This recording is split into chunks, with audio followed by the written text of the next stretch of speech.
and fatalities, if any, disaggregated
6.1, allow me to make this communication.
(2025) to 30th of April 2025. Mr. Speaker, I rise pursuant to Standing Order 56(1)B of the Senate Standing Orders to make a statement relating to the activities of the Standing Committee on Justice, Legal Affairs and Human Rights for the period commencing 1st of January 2025 to date. Honorable Speaker, during the period under review, the committee held a total of 17 sittings, during which it considered 2 legislative proposals, 4 bills, 3 petitions, a session of paper on public participation, as well as other legislative businesses, including the implementation of the resolution of the Senate of 24th of July 2024 on the current state of the nation. On legislative proposals, Mr. Speaker, the committee concluded consideration of the following 2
consideration of the 2 remaining petitions.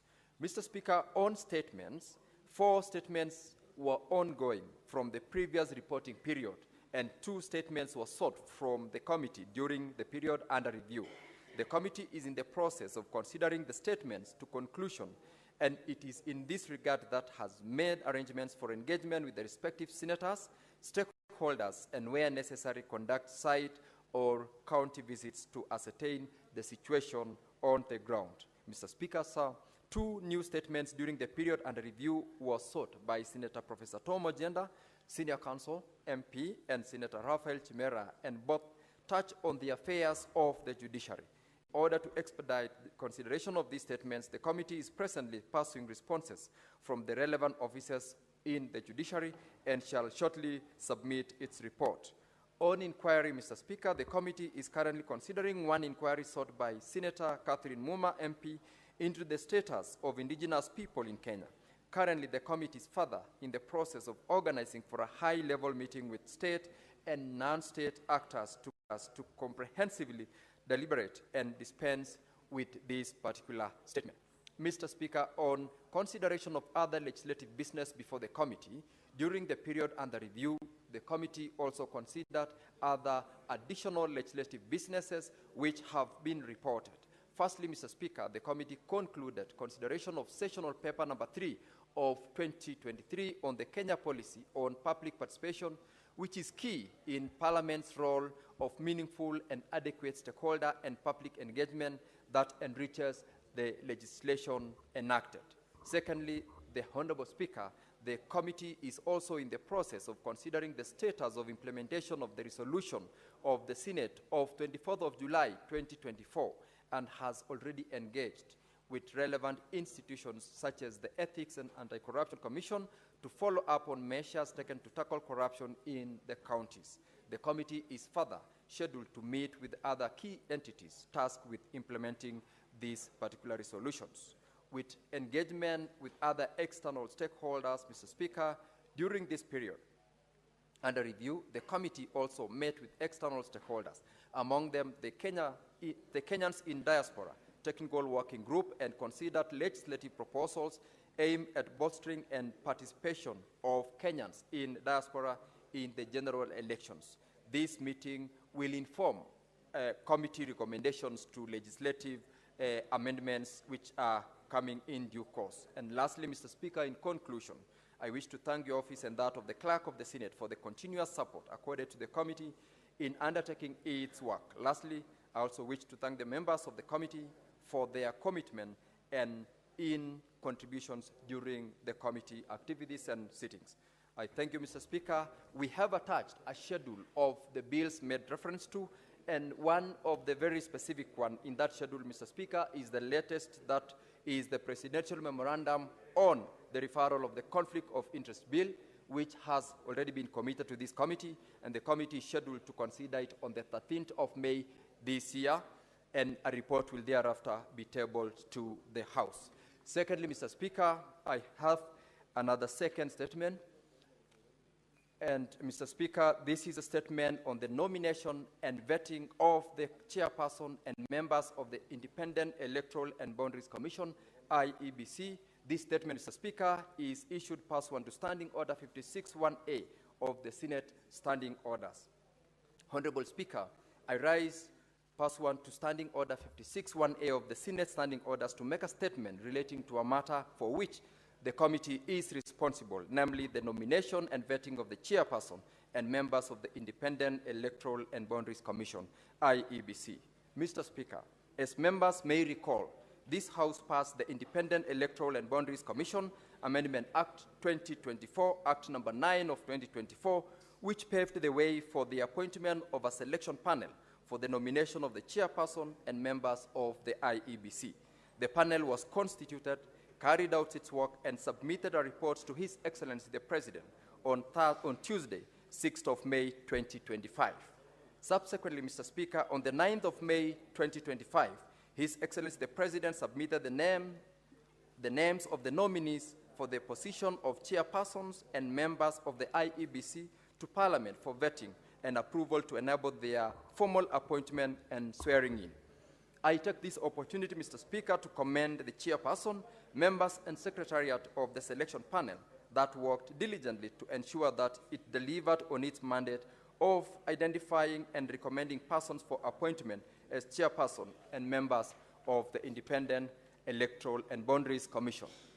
I also thank His Excellency the President for moving expeditiously to submit the names to Parliament for approval, noting that the country has been without an electoral body since the President declared the 7 positions vacant on 14th of February 2023 and 1st of March 2023. Mr. Speaker, the nomination, vetting, and approval of chairperson and members of the IEBC is governed by Article 250 of the Constitution, Section 5 of the IEBC Act, and Section 3 and 8 of the Public Appointments Parliamentary Approval Act, Cap 7F. Under these provisions, Honorable Speaker, the National Assembly is mandated to consider the suitability of the nominees and to either approve or reject the nominees for appointment to the respective offices. I note, Mr. Speaker, that this process has commenced with the National Assembly Justice and Legal Affairs Committee scheduled to table its report in the National Assembly on the 27th of May 2025. Mr. Speaker, sir, the work of the IEBC spans both levels of government. In particular, the election of county governors and members of county assemblies, as well as the delimitation of electoral boundaries and matters that affect the counties and their governments. Therefore, as a Senate Justice, Legal Affairs and Human Rights Committee, we take a keen interest in the process for the nomination and appointment of the IEBC commissioners. In our considered view, Mr. Speaker, this is a process that should be undertaken jointly by both houses, as has been the practice with the approval of nomination to state officers where their functions affect the 2 levels of government. I also wish to highlight that under Section 103, subsection 3 of the Elections Act, the election regulations formulated by the IEBC from time to time are submitted to and approved by the National Assembly to the exclusion of the Senate, even where the subject of the regulations is clearly a county government matter. This amendment to replace the word Parliament with the word National Assembly was passed in the year 2012 before the Senate was in place and was meant to apply only to the first general elections upon coming into effect of the Act, that is the 2013 general elections. However, since then, Mr. Speaker, attempts to amend the provisions to have the regulations considered by both houses have been frustrated. As members may recall, this was one of the amendments that the Senate made to the Elections Amendment number 2, Bill 2024, Senate Bills number 29 of 2024, which is currently pending before the National Assembly. Indeed, Mr. Speaker, this is one of the bills that the National Assembly has kept in its shelves for longer than it's supposed to. As I urge our counterparts to not claw back on the said provision, I also wish to state categorically that this is one of the provisions that as a committee and as a House, we will not go back on. Honorable Speaker, the forum for election is not the only one where the mandate of this particular House has been undermined through statutes enacted by Parliament. There have been several attempts, some successful, where the National Assembly has moved to amend legislation to delete the word Parliament and replace it with the word National Assembly, thus taking away from the Senate functions that should otherwise be performed or undertaken by both houses. A key example, Mr. Speaker, is the Treaty Making and Ratification Act, Cap 4D, which the National Assembly amended in the year 2014 to replace references to Parliament with the word National Assembly. The effect of this, Mr. Speaker and honorable members, has been that key treaties, conventions, and agreements that Kenya enters, even when they expressly relate to devolved functions, are not submitted to or considered by the Senate. This directly undermines the constitutional mandate of the Senate as set out under Article 96, which includes to represent and protect the interests of the counties and their governments. Mr. Speaker, members will recall that on 3 separate occasions, the Senate has processed bills to reinstate the process for ratification of treaties to be a shared function between the 2 houses, particularly, Mr. Speaker, where such instruments directly affect the mandates, functions, and operations of county governments. None of these bills have seen the light of day in the National Assembly. This deliberate clawback on the Senate's constitutional mandate through statutes which are subsidiary to the Constitution is something that we must not countenance as a House, and we must stand ready to challenge it. Mr. Speaker, I therefore wish to bring these matters to the attention of the Senate and to urge colleagues and the House to stand firmly in safeguarding the constitutional mandate of the Senate. Mr. Speaker, I thank you for the opportunity. Thank you. Chairperson ICT, your statement has been reinstated. You may now proceed.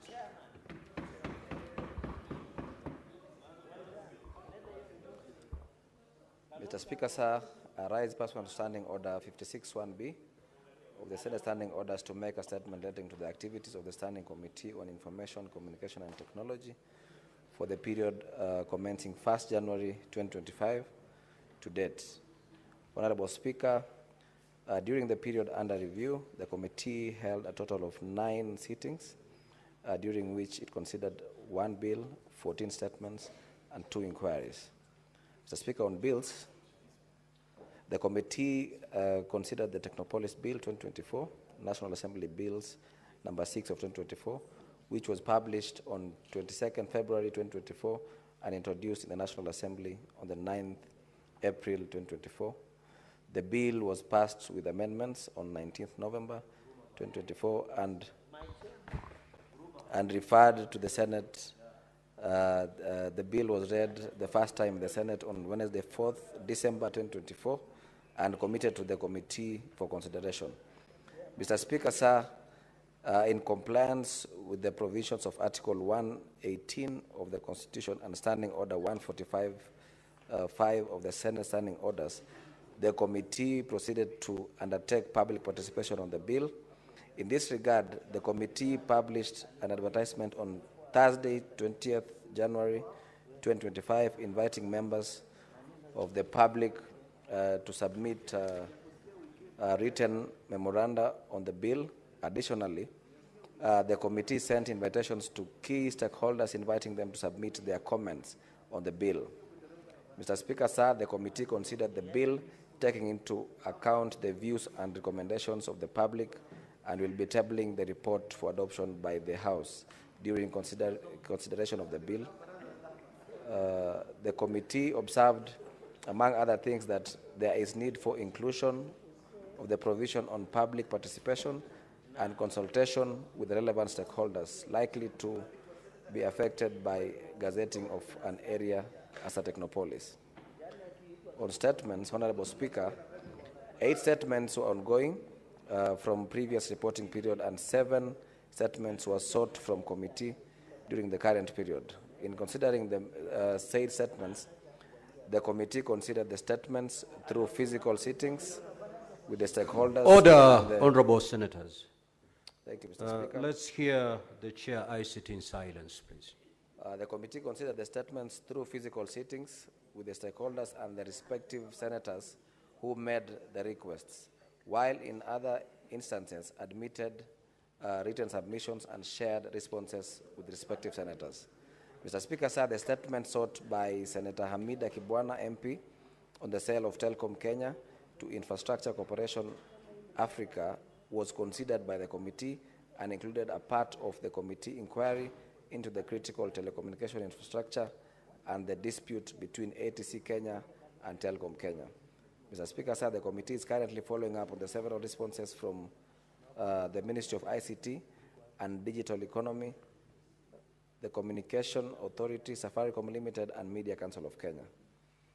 On inquiry, Honorable Speaker, the committee is currently conducting the following inquiries: 1, inquiry into the critical telecommunication infrastructure in the country, an inquiry into operations of IFMIS and other county revenue collection and management system. Mr. Speaker, sir, the committee is scheduled to conduct more county visits within the coastal and Nyanza region. Honorable Speaker, the committee extends to conduct a fact-finding visit to various counties to establish the extent of the fiber optic network coverage to county headquarters, county assemblies, government offices, and schools. This is to ensure the online access to government services is available to all. Mr. Speaker, sir, in conclusion, I wish to thank your office and that of the clerk of the Senate for the continuous support according to the committee in undertaking its work. Lastly, I also wish to thank the members of the committee for their commitment, diligence, and contributions during the committee activities. I thank you, Mr. Speaker. Thank you. Chairperson, Standing Committee on Land, Environment and Natural Resources.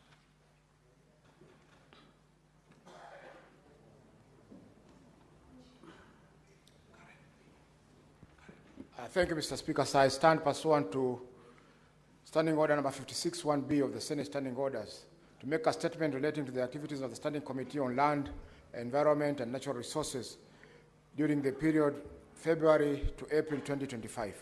Honorable Speaker, the Standing Committee on Land, Environment and Natural Resources is established under Standing Order number 2283 of the Senate Standing Orders and is mandated to consider all matters relating to lands and settlement, environment, forestry, wildlife, mining, water resource management and development, and also aspects of climate change.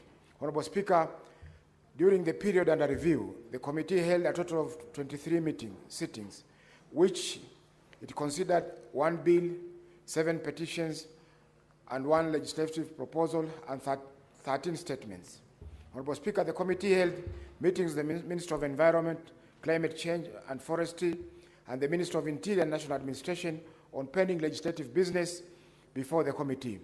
Through these meetings, the committee was able to comprehensively obtain responses on 8 statements from the Minister of Environment, Climate Change and Forestry and shared them with the respective senators. There are also responses obtained from the Minister of Tourism, Wildlife and Heritage that have been dispatched to the respective senators. Honorable Speaker, it's important for the House to note that the Minister of Lands, Public Works and Housing and Urban Development has been unresponsive to a number of state invitations to appear before the committee to respond to the various legislative business pending, which includes 27 statements and 7 petitions. This has slowed down the committee's output, and the committee has since resolved to summon the Cabinet Secretary to appear before the committee, initially on the 8th of May and now on the 14th of May, Honorable Speaker, for the aforementioned matters.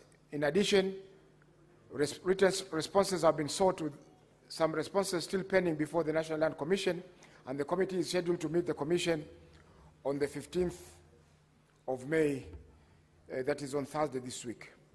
Legislative proposal. Honorable Speaker, during the period under review, the committee considered the Electronic Equipment Disposal, Recycling and Reuse Bill 2024, a legislative proposal sponsored by Senator Peris Tobiko, MP, and the committee communicated back to the Speaker of its resolution on 18th of March 2025 pursuant to Standing Order number 133, number 133A of the Senate Standing Orders.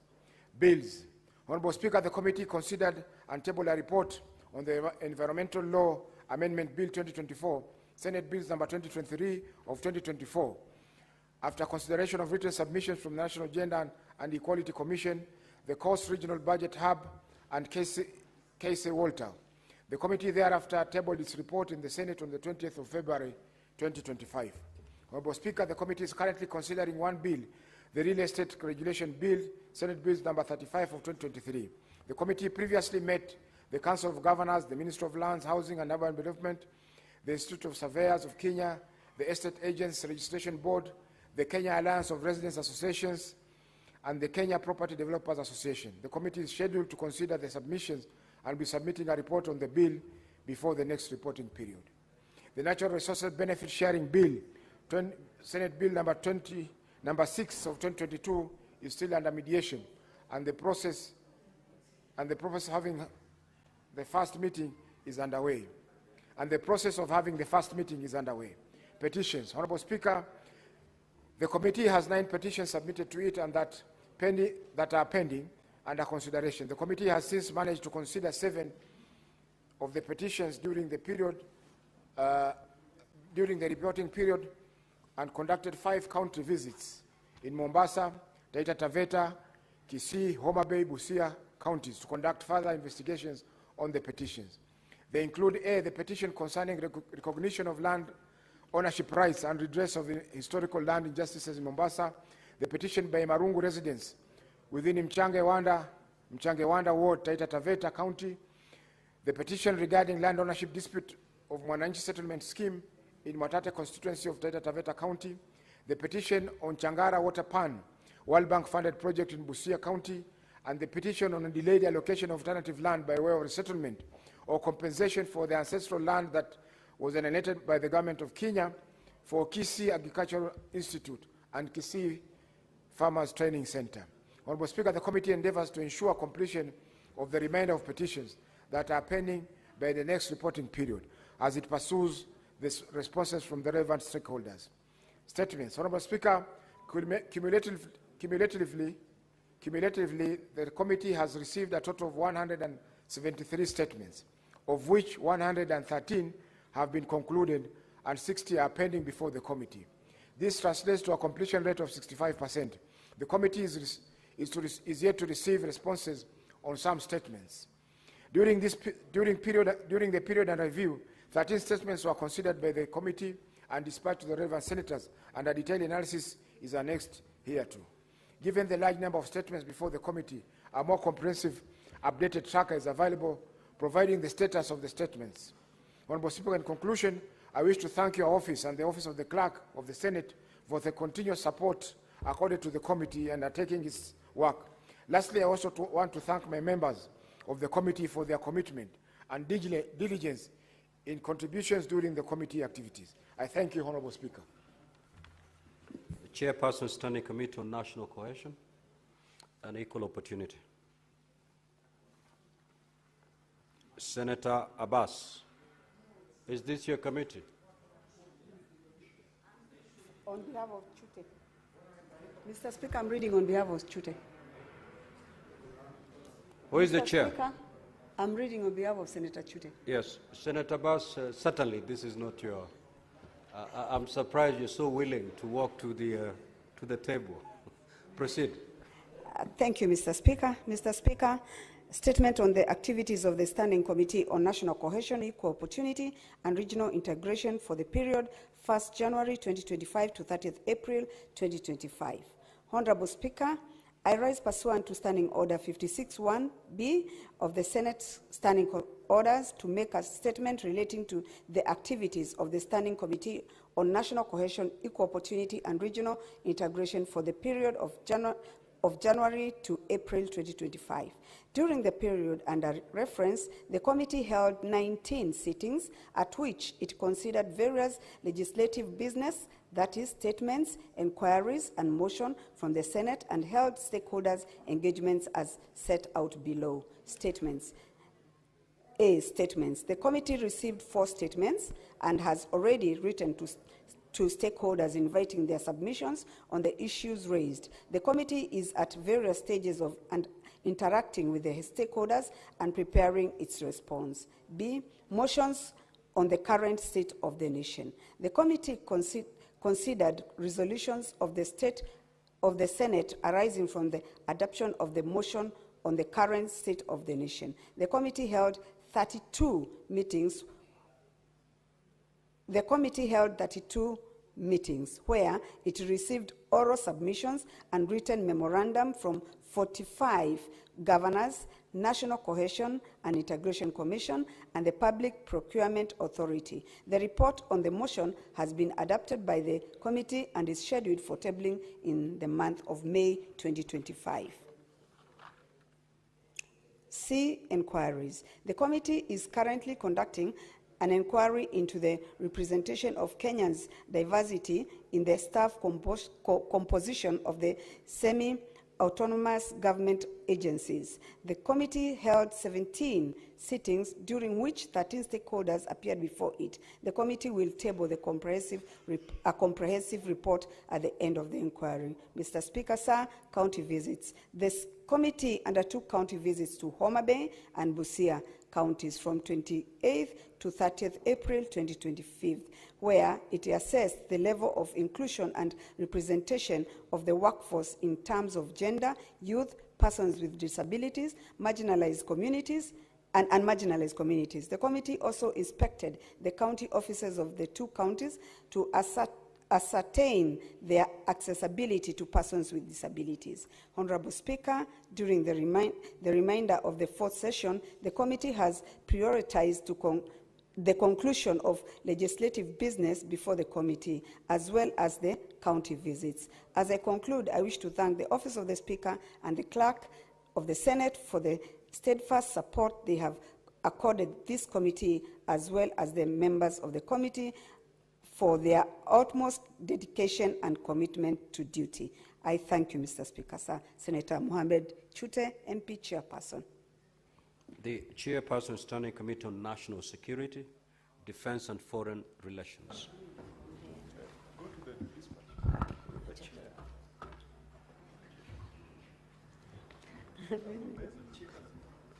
Thank you, Mr. Speaker. Mr. Speaker, this is a statement on the activities of the Standing Committee on National Security, Defense and Foreign Relations for the period 25th February 2025 to 30th April 2025. Pursuant to Standing Order 56(1)B of the Senate Standing Orders, Honorable Speaker, I rise pursuant to Standing Orders 56(1)B of the Senate Standing Orders to make statement relating to activities of the Standing Committee on National Security, Defense and Foreign Relations for the period of April 2025 to April 2025. The committee was reconstituted on Wednesday, 12 February 2025 and Wednesday, 19 February 2025. During the period under reference, the membership is as per Annex 1. During the period under review, the committee held 9 sittings at which it considered various legislative proposal bills, statements, petitions, motions, and held a stakeholder engagement as set out below. Mr. Speaker, legislative proposal via an email addressed to the Clerk of the Senate. The committee received 2 draft bills from the public, namely the Internal Security Devolution and County Empowerment Bill 2025 and the proposed Directorate of Criminal Investigation Authority Bill 2025. As part of the committee's mandate, the committee will have meetings with the relevant stakeholders to deliberate on issues touching on the legislative proposal. Bills during the reporting period, the committee considered 1 bill, namely the Narcotic Drugs and Psychotropic Substance Bill 2024, Senate Bill number 1 of 2024. The committee sought and was granted extension of time to consider the bill, as the committee is yet to hold public participation in Meru, Embu, and coastal counties. The committee, however, received written submissions on the bill for 12 stakeholders. The committee is at the tail end of concluding consideration of the bill and will be tabling our report in the month of May 2025. Statements, there were 29 statements the committee considered, Mr. Speaker, statement during the reporting period and concluded 7 statements, while 22 statements are ongoing. A list of statements is attached as Annex 3.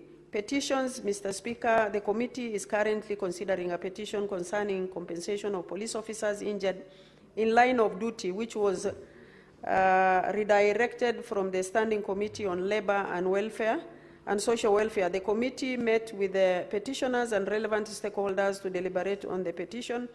The committee is scheduled to meet with the relevant stakeholders to receive further submissions on the petition. The committee is projected to conclude the consideration within the month of May 2025. Motions, Mr. Speaker, the committee considered resolution of the Senate arising from the adoption of the motion on the current state of the nation.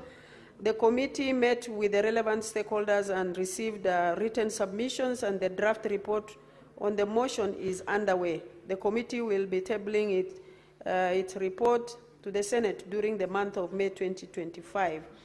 Sessional papers and policies, Mr. Speaker, the committee is currently considering 1 sessional paper during the reporting period, namely the foreign policy of the Republic of Kenya, and this is still ongoing, and the committee is scheduled to meet with relevant stakeholders in the month of June 2025 and table the report soon thereafter. The committee further, Mr. Speaker, held meeting with the Ministry of Interior, National Administration, Ministry of Defense, and Ministry of Foreign Affairs and Diaspora, and deliberated on legislative gaps and proposals and opportunities for collaboration. The committee also is looking into allegation of corruption and mismanagement of funds pertaining to the Kenya National Police SACCO that affects the welfare of the police that falls under the committee's mandate. The detailed status of the legislative business considered by the committee during the reporting period is attached as Annex 2 to this statement. Honorable Speaker, during the remainder of the fourth session, the committee has prioritized the conclusion of legislative business before the committee as well as the county visits. As I conclude, I wish to thank the Office of the Speaker and the Clerk of the Senate for the steadfast support that they have accorded this committee, as well as the members of the committee for their utmost dedication and commitment to the duty. I thank you, Mr. Speaker. Now, honorable members, before I allow comments on the statements that have been sought, let's move to dispense with order number 9, and therefore I will seek to rearrange today's order paper pursuant to Standing Order 45-2. We dispense with order number 9, and then we will resume normal flow as contained in today's order paper. Clerk, proceed to call that order.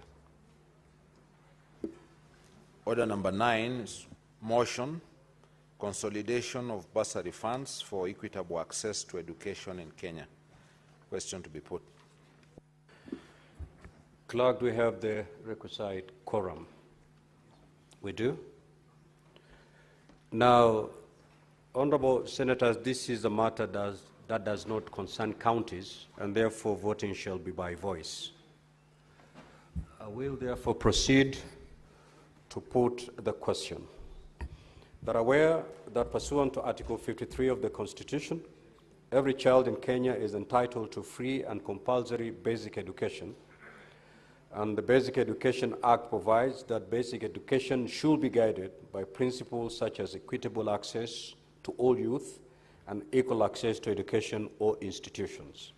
Further, aware that many students in secondary schools and higher education institutions come from financially disadvantaged backgrounds, making it difficult for them to afford school fees and access education opportunities, noting that over years, various interventions have been made, including the issuance of bursaries through the National Government Constituency Development Fund, National Government Affirmative Action Fund, the Ministry of Education and county governments through various county bursary funds, concerned that despite these efforts, school fees remain unaffordable for many parents, and the allocation of bursaries has been plagued by nepotism, favoritism, and political manipulation, lack of transparency and accountability.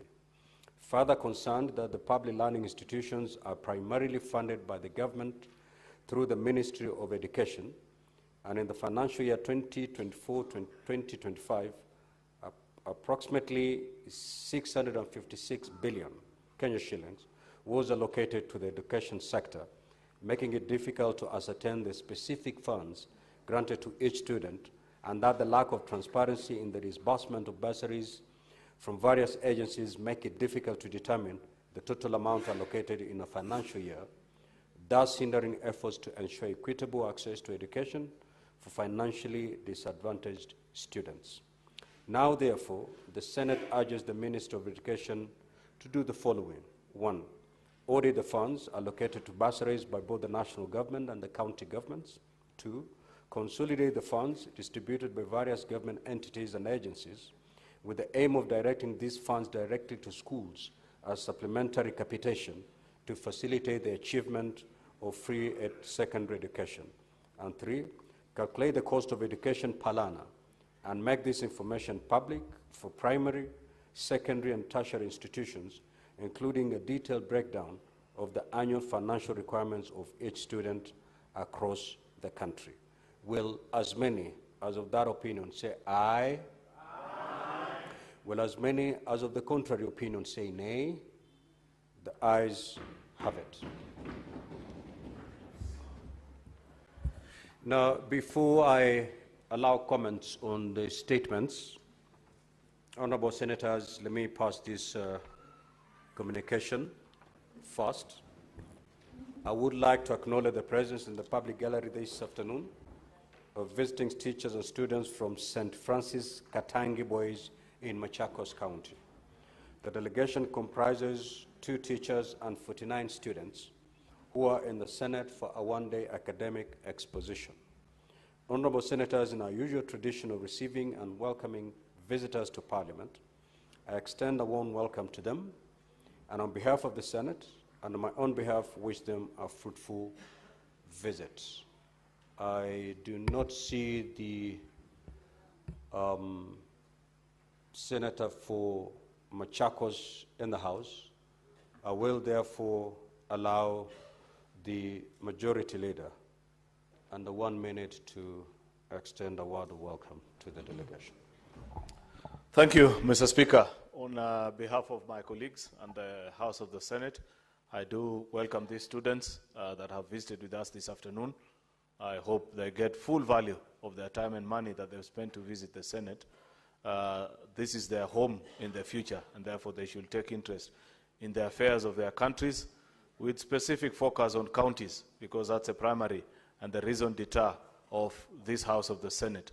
And I hope, Mr. Speaker, that as they travel back to Machakos, they'll give a good account. It's sad, though, that they have come on an afternoon of less drama and just reports and a very orderly House. I know sometimes they watch the things that happen here and they'd have wished to see part of it. It's not the end of the day yet, and things sometimes boil from 0 to 100 in seconds in this House. So in the few minutes that they're still around, Mr. Speaker, something may happen. Who knows? All the best to the young students. May they conquer the world. I thank you. Now we're back to comments on the statements that have been sought. Well, I will allocate 15 minutes for us to make comments. If you get an opportunity to speak, kindly keep it under 3 minutes. Senator Fonandi.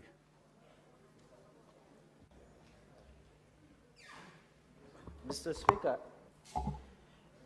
for the first time, I'm proud by the statement of the chairperson of JLAC,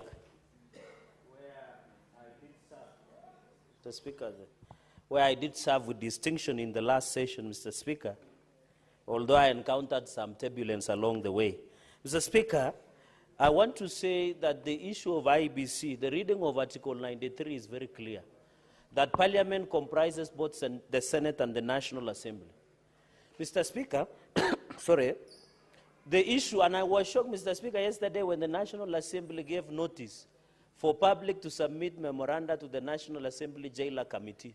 Mr. Speaker, the election is a matter of national concern.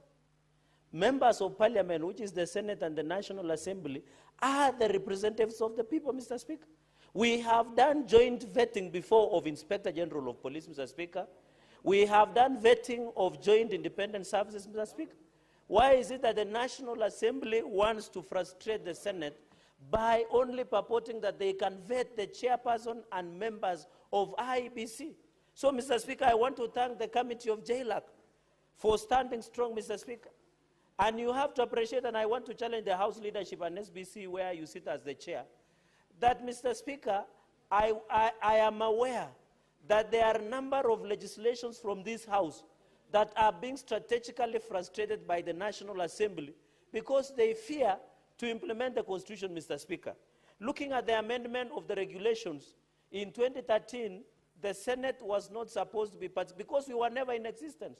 So after 2013, when the Senate came into force and reading of Article 93, the role of vetting of IEBC should be a joint committee of the Senate JLAC and the National Assembly JLAC, Mr. Speaker. Even when you read under Article 88 on establishment of IEBC, Mr. Speaker, we must and we should not allow the National Assembly to vet on their own the IEBC chairperson and IEBC commissioners, Mr. Speaker.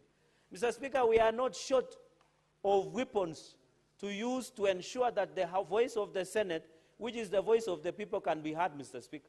And even possibility of seeking the legal interventions in the courts of law, Mr. Speaker. So I want to agree with the committee of the JLAC and say kudos for the good job. Mr. Speaker, we have been taken far too long for a ride by the National Assembly. We are also elected by Kenyans. More so, we cover more, Mr. Speaker, in this country. And therefore, the issue of IEBC concerns both houses and Kenyans as alike, Mr. Speaker.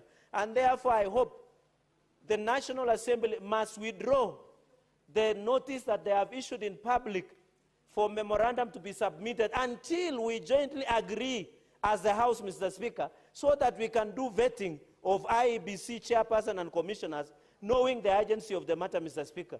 In conclusion, Mr. Speaker, on the issue of ICT, thank you. Senator Osotsi.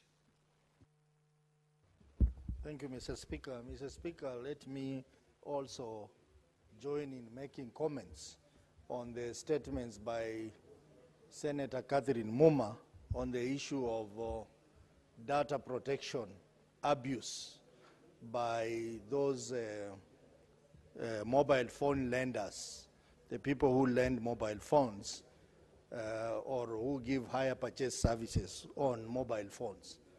Mr. Speaker, I think we are continually receiving complaints around the issue of data protection. And we must ask ourselves where we are going wrong as a nation. Just the other day, Mr. Speaker, you saw the ruling by the courts on the issue of WorldCoin, where the courts ruled that there was a violation of data protection rights by WorldCoin company. Question is, how did this company get into this country and started taking data from our people? There is a problem, Mr. Speaker, which must be addressed. And speaking as an expert, I want to say that maybe it's an opportunity for us to have a relook at the entire Data Protection Act, because that is where we have inconsistencies. I have noted inconsistencies even in the way the Office of Data Protection Commission is being managed, Mr. Speaker. Mr. Speaker, I think the ideal person to head the Office of the Data Protection must be someone who understands the technology, IT.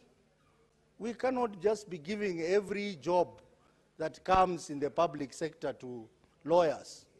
We need to review this so that we give it to people who understand the process. And Mr. Speaker, even speaking about this, the regulators in the ICT industry are failing this country, Mr. Speaker. Mr. Speaker, just this week I heard that the Communication Authority has increased spectrum licenses by 2,000%, Mr. Speaker. Mr. Speaker, this is going to drive out of business telecommunication operators, including Safaricom.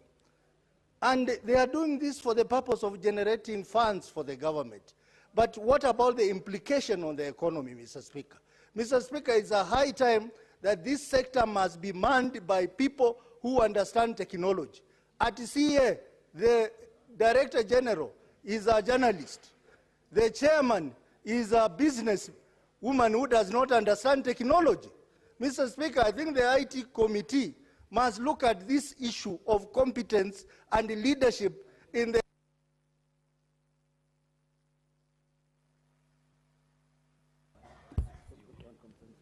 Senator Mundigi, Senator Mungatana, Senator Gloria Oroba.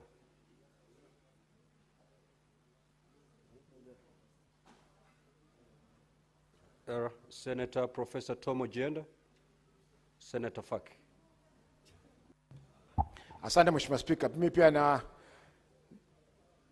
nachukua fursa hii kuongeza kauli yangu juu ya taarifa iliyoletwa na mwenyekiti wa kamati ya sheria, haki za binadamu kuhusiana na uteuzi wa makamishna wa IEBC. Mheshimiwa Spika, kama inavyojulikana kuwa IEBC ni kiungo muhimu cha uchaguzi katika nchi yetu ya Kenya. Na makamishna hawa na mwenyekiti wao watakapofanya kazi yao itawahusisha kuchaguliwa kwa raisi, kuchaguliwa kwa magavana, kuchaguliwa kwa maseneta, kuchaguliwa kwa wabunge wa bunge la kitaifa na vile vile pia wabunge wa bunge la kaunti. Kwa hiyo Mheshimiwa Spika, uteuzi wao lazima upitie katika bunge la Senate, kwa sababu Senate ndio inalinda maslahi ya ugatuzi, ndio inalinda maslahi ya mabunge ya kaunti, inalinda maslahi ya magavana. Kwa hivyo haiwezekani kwamba sheria ambayo inatumika kuwachagua ni ile sheria ambayo ilifanywa kabla ya kuwa na katiba mpya ya ugatuzi. Kwa hivyo Mheshimiwa Spika, natoa kauli yangu kusindikiza kwamba lazima uteuzi wa makamishna wale ufike katika bunge la Senate ili kuona kwamba haki inatendeka katika uteuzi huo. Asante Mheshimiwa Spika. Senator Olekina. Thank you, Mr. Speaker. Mr. Speaker, I rise to support the statement by Senator Muma on the need to protect data in this country. It is imperative that at the time when data is the most expensive asset that anyone can have, we are not protecting the poor people who cannot be able to afford buying a phone and not have to register it. I think the key, most important thing we need to do is to ask ourselves whether it is imperative for this House and the National Assembly to be able to re-amend the Data Protection Act. We have to amend this Data Protection Act and be specific and also be intentional when it comes to the issue of guarding. When you hear that those who cannot afford to buy phones in full prices are buying the phones on credit, and then that data is now sold to a third party, it really begs the question on what do we really need to do. One of my biggest pet peeves, Mr. Speaker, is when you are sitting down here, you find a telemarketer sending you a text message telling you to buy bundles using the following shortcode. I think we need to relook at the whole issue of data protection in this country. Even the basic request for an ID number when you're going to deposit money in your Safaricom, when you're going there and then that record is kept there, we should ask ourselves whether we have to redefine the law to be able to make it difficult for people to just have to ask for your ID number and they write it down there. I think we need to be more creative and say you can give the last 4 digits of your number, or these telecommunication companies come up with a more smarter way of protecting your data. They can actually demand that you give them the 3rd, 4th, or the last digit of your ID number instead of having to give out the full ID number. So this statement, I hope the Committee on ICT will take it seriously, because today it is that poor farmer or that poor mamamboga who cannot afford to buy a phone full price, whose data is being sold. Tomorrow it is you, the legislator, sitting here who can be able to afford a 200,000 shilling phone with your name being used to register a phone number and then being used for fraud. So it is imperative. And we also must ask ourselves whether we need to limit the number of phone numbers people can have. Because you will find one person, the ID number has been used to register 20 lines. If you follow those 20 lines, Mr. Speaker, you'll be shocked. In some counties, we know people collect revenue using those 20 numbers, and then they just throw them away. The Senate Majority Leader. Mr. Speaker, apologies, let me use this. Oh yeah, it's okay. Mr. Speaker, data protection is a very serious issue. And I know this because many times when we've passed legislation that allows government to acquire data from citizens, Mr. Speaker, we have always had a conversation as a House on the importance to ensure that storage of this data guarantees the protection of privacy. Mr. Speaker, a trend is emerging nowadays where personal data is being shared, including of public officials, with no repercussions or recourse whatsoever from the Office of the Data Commissioner. Many people don't know that even a PO box address is private data. Even a mobile phone number, Mr. Speaker, with all this trend that you're seeing nowadays of if I disagree with Senator Catherine Muma, I post her number online and say, oh, I don't know, do this or the other to her. That is violation of data privacy, Mr. Speaker. And we do not see any recourse or guidance on such issues, Mr. Speaker, from the Office of the Data Commissioner.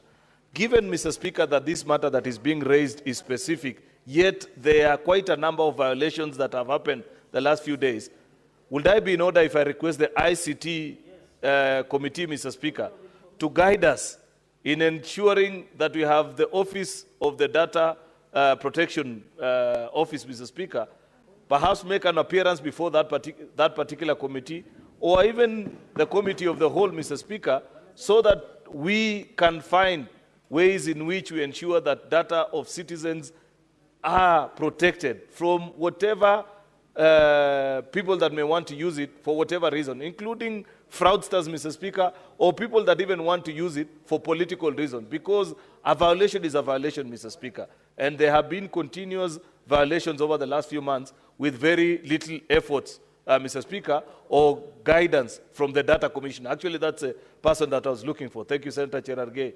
Therefore, Mr. Speaker, I expect that Senator Alan Chesang, together with the ICT team, will lead us into making proper findings so that as we pass future legislation, Mr. Speaker, we can secure data of citizens and ensure that those who breach privacy are punished by law. I thank you, Mr. Speaker. Senator Mogene. Yeah, thank you, Mr. Speaker, sir, for giving me an opportunity to also make my contribution to the statements issued by respective chairman. But, Mr. Speaker, there is one that has caught my attention. While contributing, I heard Senator Cherargei state that the approval of nominees to IEBC should be processed by the National Assembly and referred to the Senate for approval. Mr. Speaker, this issue is one that we should address honestly and consciously as a Senate. Because what happened in Naivasha is a travesty of justice. When the committee of experts went to Naivasha, members of National Assembly totally mutilated the oversight and legislative mandate of the Senate. Because if you read the current constitution, though the report says, I've read the report at page 2, it says that once the National Assembly has considered the nominees, it should forward the names to the Senate for their input and also approval. But, Mr. Speaker, if you read Article 250 of the Constitution, it states in black and white that each commission shall consist of at least 3 but not more than 9 members. And the chairperson and each member of a commission shall be approved by the National Assembly. So clearly the way Article 250 is worded, the Senate of the Republic of Kenya has been left out of a very critical process. Mr. Speaker, a time has come for us as Kenyans, for us as parliamentarians, to do a serious audit on this constitution and have a constitution that is meant to serve a bicameral parliament. Because, Mr. Speaker, myself, Senator Cherargei, Aluwale, all of us enjoy direct mandate from the people.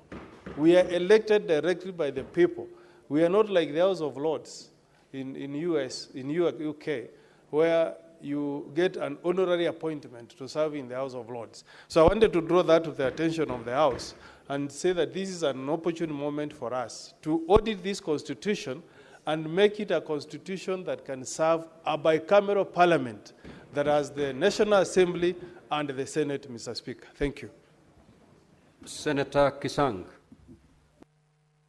Thank you, Honorable Speaker. Honorable Speaker, I also note that on your screen, my name is it's not being seen clearly. So basically, I hope the ICT team of the Senate will take action and ensure that my names are clearly displayed on the screen, Honorable Speaker, because I've seen skipped people who have just walked in have got an opportunity to make comments. Secondly, Honorable Speaker, as I'm a member of the ICT committee here in the Senate, and we have noted the issues on data protection. And Honorable Speaker, Senator Osotz and myself were in the ICT Committee in National Assembly when this particular law, Data Protection Act, was passed. And we had issues, especially, I think the biggest problem that we have is the 2010 Constitution.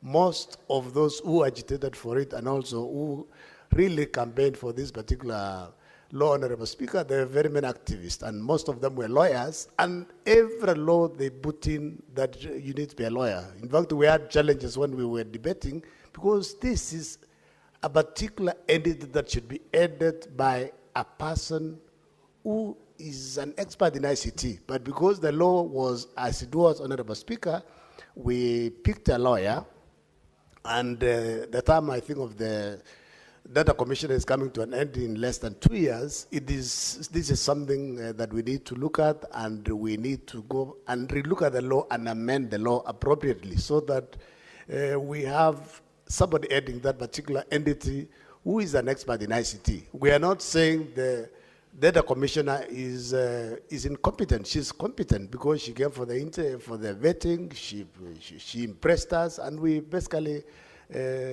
approved her to be the Data Commissioner, and she's doing a good job. One of the challenges that maybe they have is capacity because of staff levels. The number of employees they have is still very thin. They need to build up capacity so that we have people across the counties, Honorable Speaker. Honorable Speaker, as a committee, I believe I'll discuss with the chair and the members so that in the next 2 weeks, we ensure that she comes to the committee and answer most of these concerns that members have raised, Honorable Speaker. Thank you. Senator Omtata.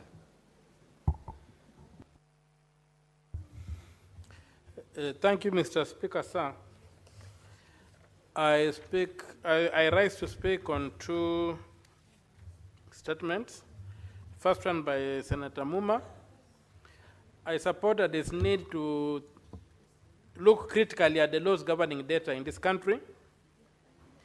We even realized that under the current SHIF and SHA system, data is held by third parties, including by undisclosed companies in the USA who will be handling data, health data of Kenyans. So when you look at situations like that, and yet under the Digital Health Act, data is described as a strategic asset of the country. So if a strategic asset of the country can be left to undisclosed foreigners, then we are not taking the question of data seriously today. When we know that data can be used to design things, even to design a disease that can eliminate people who have the genes like my brother from the bull of Kakamega, can easily be cloned, and the genes things can be designed to eliminate people who have got those kind of traits. And that will, that will be very bad for us. Also, I rise to support the issue that the vetting of the IEBC commissioners must be done by both houses. It's not, it's a fact that Article 250, Clause 2B, says the National Assembly will approve the nominees. But that is not the only thing in the Constitution. The Constitution is also very clear that matters of devolution must involve the Senate. And as it has been rightly observed, IEBC commissioners preside over elections of senators, MCAs, and governors, who are county officials at the county level and national officials at the Senate. So I put my weight behind those who have said that reading the Constitution as a whole, you'll find that it is necessary to bring that bill, those names to the Senate for approval. And also, the theory of bicameralism, whatever happened in Naivasha, but a bicameral parliament is supposed to be bicameral. It's not like a parliament where one house is like an appendix of the other. So in the spirit of bicameralism, we must have that bill here. And I would urge my brothers and sisters in this House to try and realize that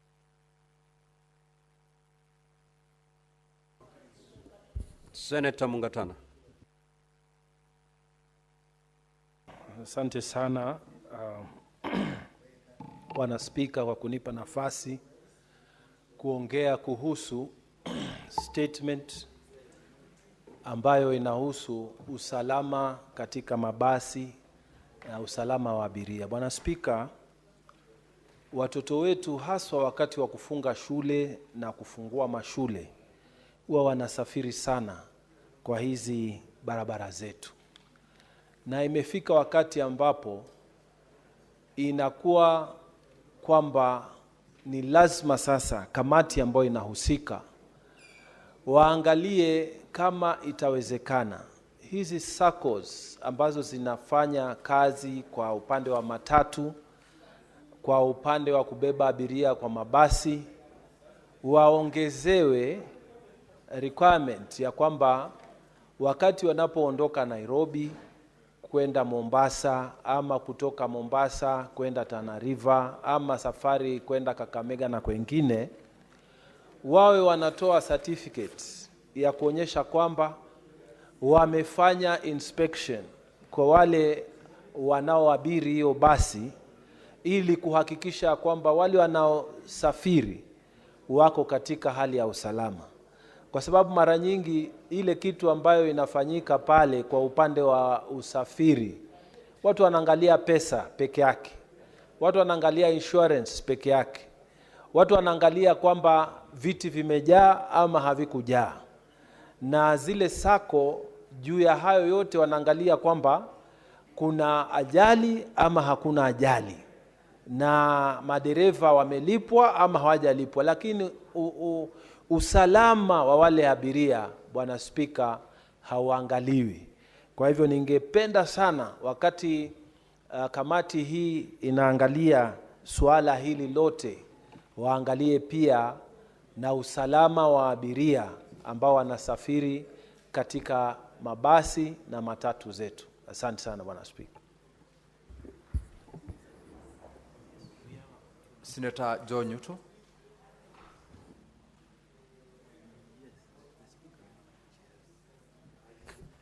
Thank you, Mr. Speaker. I rise to make a comment on the statement by JLAC as presented by yourself as in your capacity as chair. And I first want to take this opportunity to congratulate those that have been nominated as chair and members or commissioners in the commission, in IEBC commission, Mr. Speaker. And we, as Kenyans of goodwill, nobody would want the obtaining situation where we had no IEBC to have continued. And so, Mr. Speaker, as I stand here, I want to say that I support the nomination of these particular Kenyans in order for them to go and do the very urgent and important business of conducting elections and doing the limitation of boundaries, hoping that you lawyers will guide us on whether we still have enough time to review our boundaries. Mr. Speaker, why I personally support this particular team that was nominated by the President is because I'm very much aware that our elections end at the polling station. And though there could be very many fears that the upcoming elections would be rigged, Mr. Speaker, we know that following the recommendations by Judge Kriegler, we know that every election ends at the polling station, Mr. Speaker. And so, Mr. Speaker. What's your point of order, Senator Chirargei? Mr. Speaker, understanding 105 on accuracy of fact, you know, when we speak, we must be careful because we don't want to set this country in the previous precedent. Is it in order for the Senator, distinguished Senator Nyutu of Murang'a, to state on record that their plans or insinuation of rigging an upcoming election? Mr. Speaker, you know, you can set the country into unnecessary turmoil. Can he withdraw and apologize, Mr. Speaker? Those are statements that you make only in funerals and baby showers. You don't make it unanswered, Mr. Speaker. Thank you, Mr. Speaker. Senator John Newton, Standing Order 105.1 states that a senator shall be responsible for the accuracy of any facts that the senator alleges to be true and may be required to substantiate any such instantly. Give Senator Joe Newton the Thank you, Mr. Speaker. I think it's important that we all, as Senator Cherargei says, that we all belong to this country, Mr. Speaker, and nobody would want this country to burn. But there is a difference, Mr. Speaker, between alleging and expressing that there were fears. And so, Mr. Speaker, I don't think that I have said there will be rigging in 2027. And I think it's important, Mr. Speaker, that we also,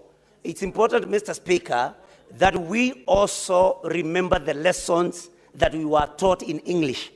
Saying that there could be fears or there were fears Senator is different. Just hold your horse. Allow the senator to continue as he's alleging that they fears. Thank you, Mr. Speaker. And I wish Senator Cherargei would stop interrupting my line of thinking. Mr. Speaker, this is simple English, and we should not argue here over simple English, Mr. Speaker. So let me continue with my submission. So I was saying, in fact, I don't know why Senator Cherargei feels threatened. The guilty are always afraid, Mr. Speaker. I do not know why Senator Cherargei would just get very... What's your point of order once again, Senator Cherargei? Mr. Speaker, you gave an express instructions as the substantiation under 105. In 121, Mr. Speaker, the senator has now become disorderly. He has refused to follow your orders. So he should be called to order, Mr. Speaker, because what he's saying is there are fears. These are not a rumor milling station. This is the Senate of the Republic of Kenya. Senator Cherargei, he should have used the word allegedly. He should withdraw and replace because he seems to understand the English, Mr. Speaker. I heard Senator Joe Newton commenting to the effect that it is not a matter of fact, but it's an allegation. And so that was an allegation. It was not a statement of fact. Senator John, you to conclude on your comments. Thank you.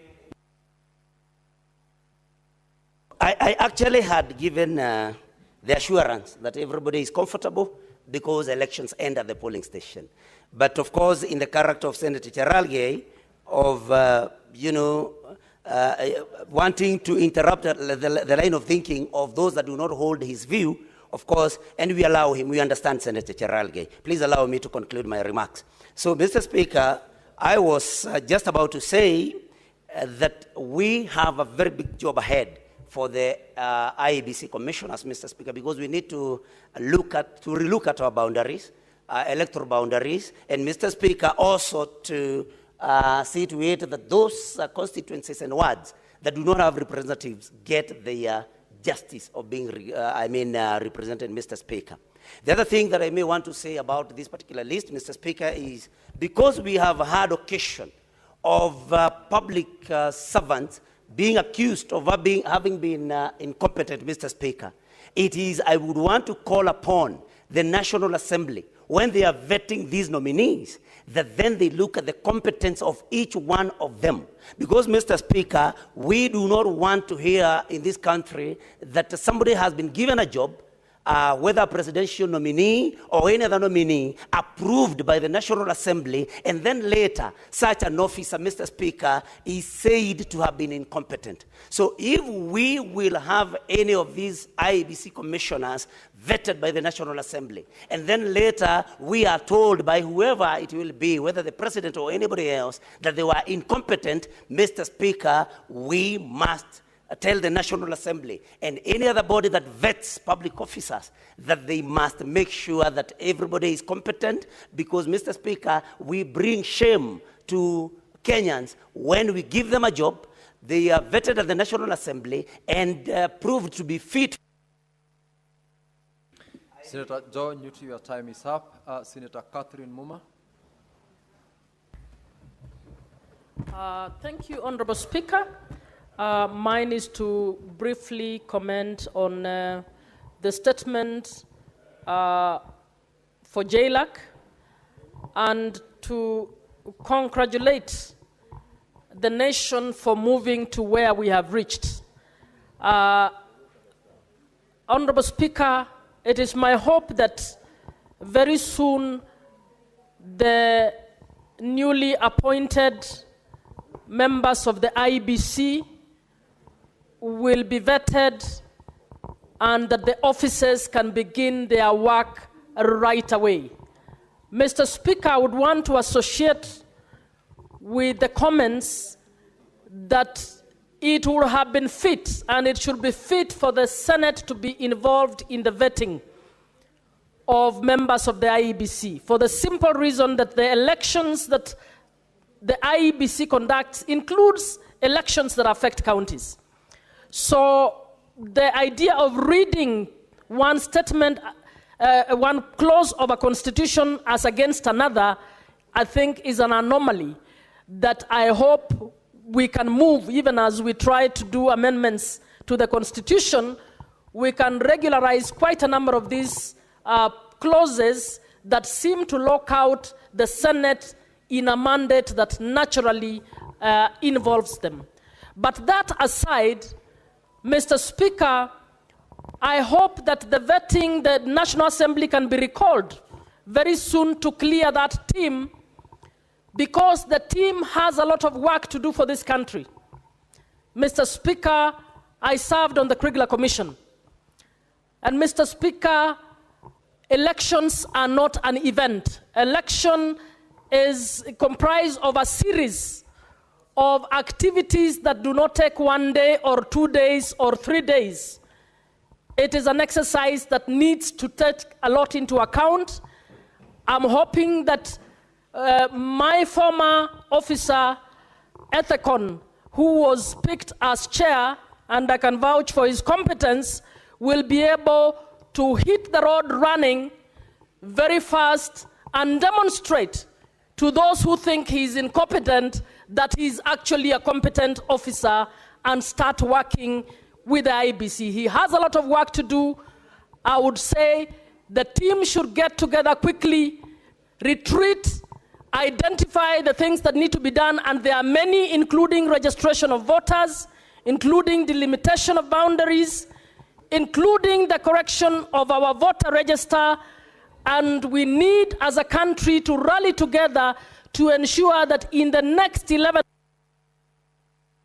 Senator Muma, your time is up. Senator Karen Nyamu. Hapana. Thank you, Mr. Speaker. I want to contribute to the statement by Senator Catherine Muma on the spread of cholera across the country. Mr. Speaker, by 6th of April this year, there's been 97 confirmed cases of cholera with 6 fatalities.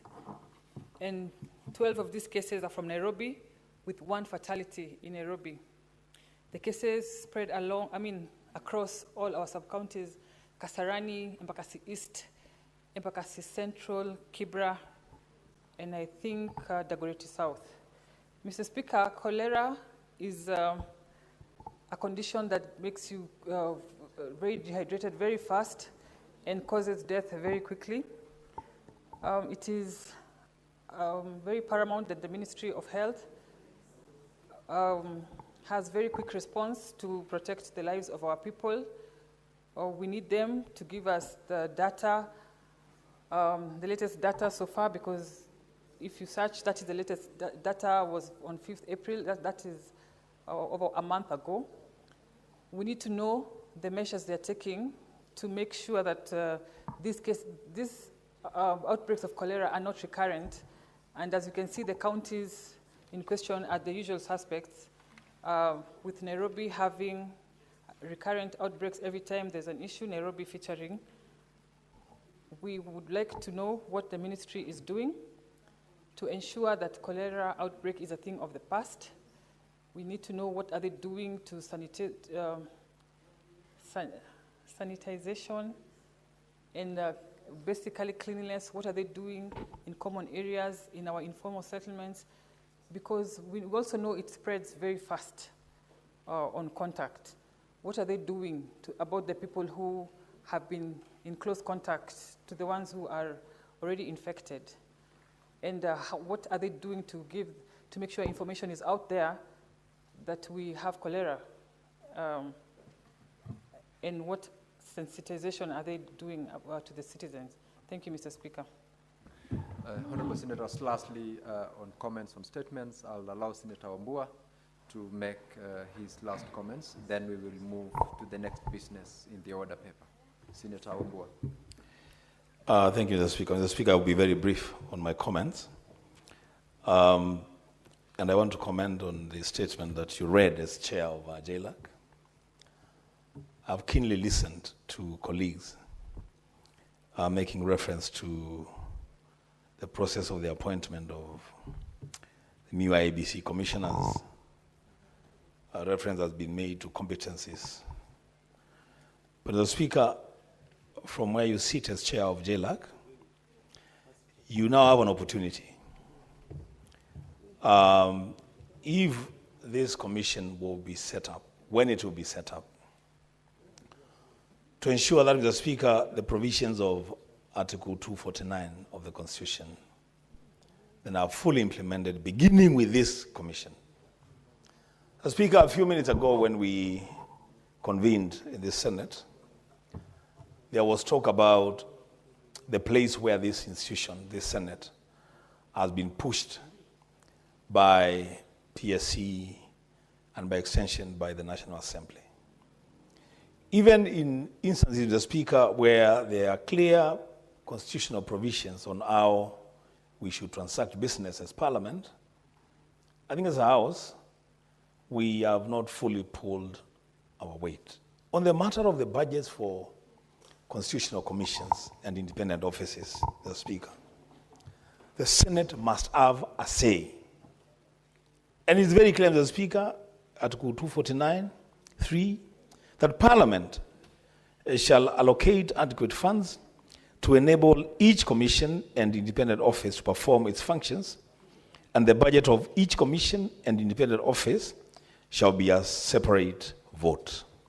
Which means, Mr. Speaker, that when it comes to the budget-making process for all the constitutional commissions and independent offices, the Senate must be involved. As Speaker, on this matter, I want to plead with you as the chair of your committee and other chairs of other committees where you have independent commissions to ensure that in the budget-making process, from the beginning to the end, the Senate is part of that process. That means, the Speaker, we begin then to occupy our rightful space in the legislature of the Republic of Kenya. The Speaker, I thank you. Thank you, Senator Wambua. Now, honorable members, that brings us to the end of comments to the statements, and I'll direct the clerk to call the next order.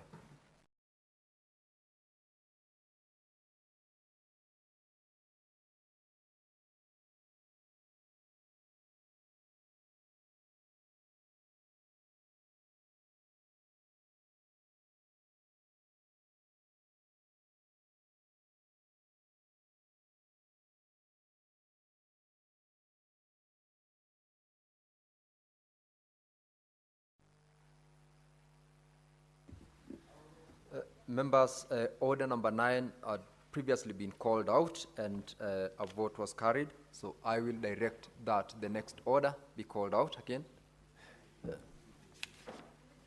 I will, for purposes of convenience of the House, I will defer order number 10, order number 11, order number 12, and order number 12. Because these bills are for division and we do not have the numbers to go to division. Clerk, call order number 13. Order number 13, the Creative Economy Support Bill, Senate Bills number 30 of 2024, Second reading, resumption of debate. When the House rose on 7th of May 2025, Senator Eddy, who is the mover of this bill, was on the floor, and you have got 53 minutes, Senator Eddy, to continue moving your motion. Please proceed.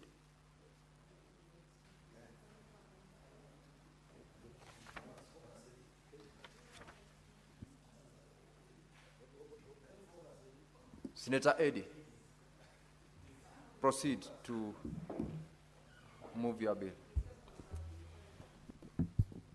Mr. Speaker, I'm a very focused senator, and you should help Senator Cherargei to understand that.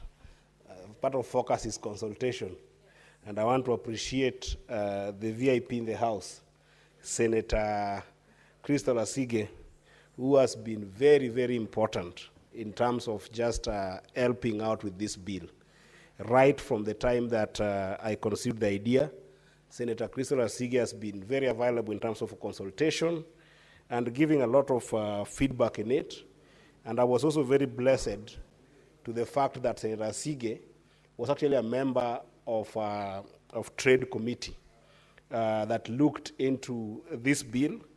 And we spent a lot of time together with Senator Asige, the former chair, Senator Seki, Senator, the good Senator, Senator Montet, Senator Okia Umtata, were among people who helped me so much when I went to the Trade Committee last year.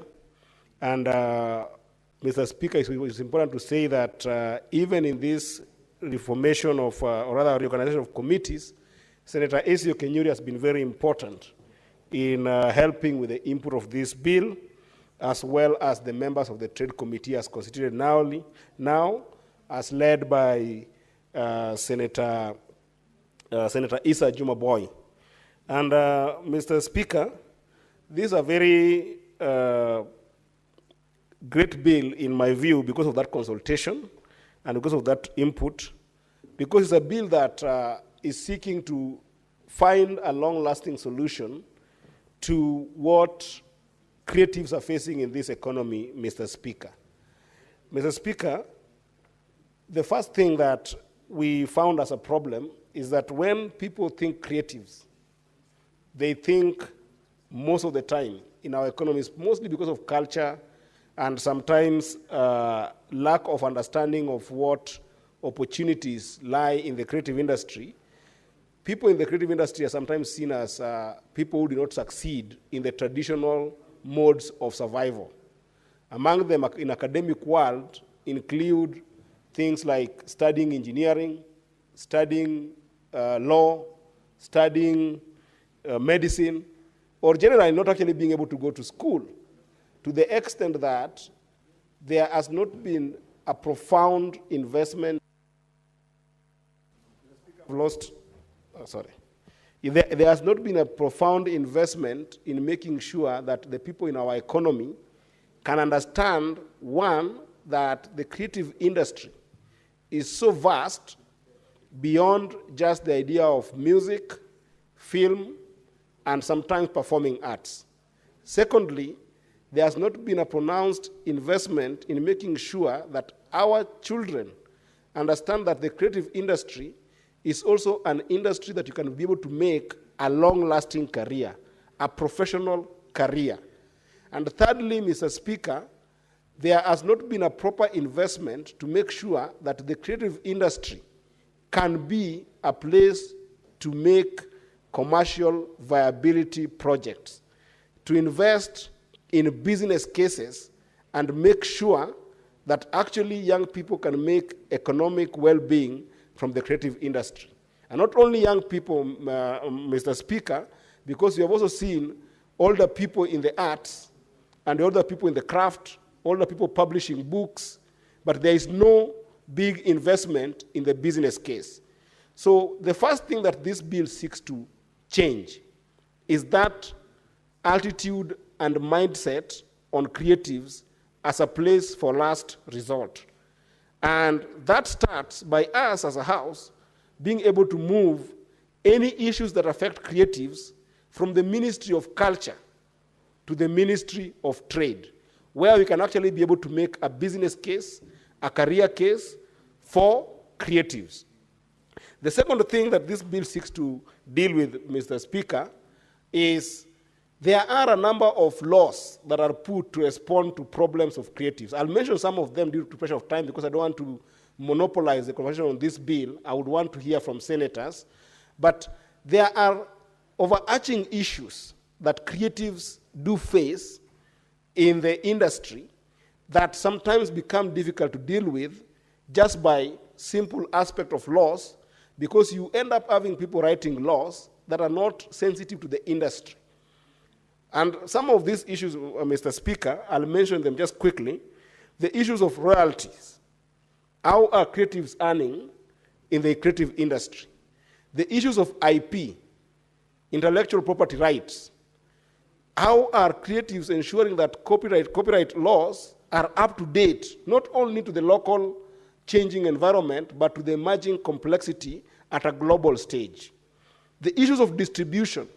Creatives are based on content distribution. Our issues of content handled by law to make sure that creatives don't lose in terms of ownership of this content, but also just being able to earn from this content.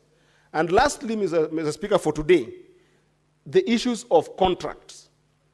Our creatives left to legal binding documentations that ensures that they're not exploited in the course of producing and selling and earning from their sweat in terms of the product that they have developed in the entire creative industries.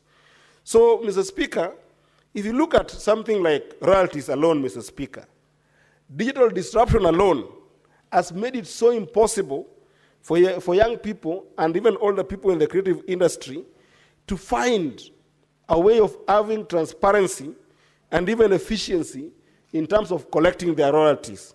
The payment systems sometimes are very complex, but even where they're not complex, the multi-faceted nature of jurisdictions makes it impossible for creatives to be able to get more money, or even, not even just about more money, but adequate resources that are commensurate to the product that they give in the marketplace. If you look at, for instance, industrial policies that affect collaboration as well as technology across our borders, Mr. Speaker, they are generally ambiguous, they are generally vague, and most importantly, where our laws do not go, for instance, in places like Ireland, where Facebook is based, then we have got no power of making sure that creators can be able to earn from these places. And Mr. Speaker, I learn very frequently that there are constant reviews on legal frameworks and even multi-stakeholder engagements that are emerging all over the world. The legal frameworks that are in the US, that sometimes our creatives find themselves in some of these platforms, and those that are in China, for instance, where TikTok emerged. Mr. Speaker, they are so complex that those constant reviews cannot just happen when you pass just one law that deals with issues of royalties. And Mr. Speaker, among other things that makes it even more complex is that when you think about royalties, even in music industry, for instance, there are so many intermediaries that affect how creatives end up earning. For instance, Mr. Speaker, record labels, publishers, and performance rights organizations are so many within our borders that even if you are to just pass one single law on royalties, Mr. Speaker, it becomes impossible for young people who are in the music industries and even other industries that have the same intermediaries to be able to get what belongs to them. Mr. Speaker, you'll realize that across board, be it in music, be it in film, be it in performing arts, You